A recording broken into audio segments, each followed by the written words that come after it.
In this video, I'm going to show you a trick how you can remove breathing that you sometimes see popping up in your audio. Let's go to my cleanup file here. I'll just click this to zoom in so you can see a little bit more clearly. Now this file is cleaned up already.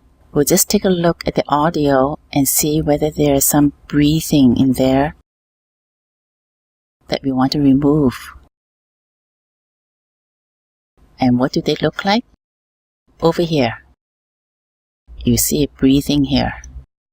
I'm probably too close to the microphone there, and you can hear it.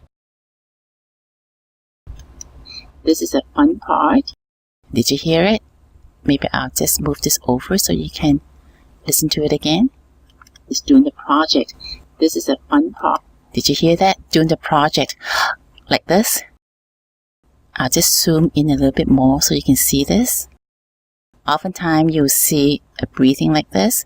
So what you do is you're going to left click on your mouse and you're going to highlight this part. Go to Edit. And come down to Silence Audio here.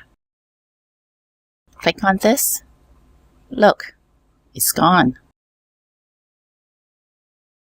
Breathing is gone. That is doing the project. This is a fun part. That's pretty good, isn't it? So all you need to do is highlight this, go to Edit, and Silence Audio. This is a trick that I discovered as I was working on the audio. When I first did this, I made quite a few mistakes. Let me show you. In the beginning, what I did was I highlighted the breathing here. I came to Edit, and I cut it. When I cut this part, the audio track changes and it's shortened. You don't want that to happen because when you shorten it, it won't sound natural. So what you need to do is to click Edit and Silence Audio.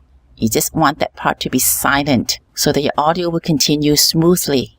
This is a really good tip to learn. So run with this and take out all the breathing that you find in your audio track. And you'll have a perfectly clean audio track that people love listening to. Alright, hope you've enjoyed this, and I'll see you in the next video.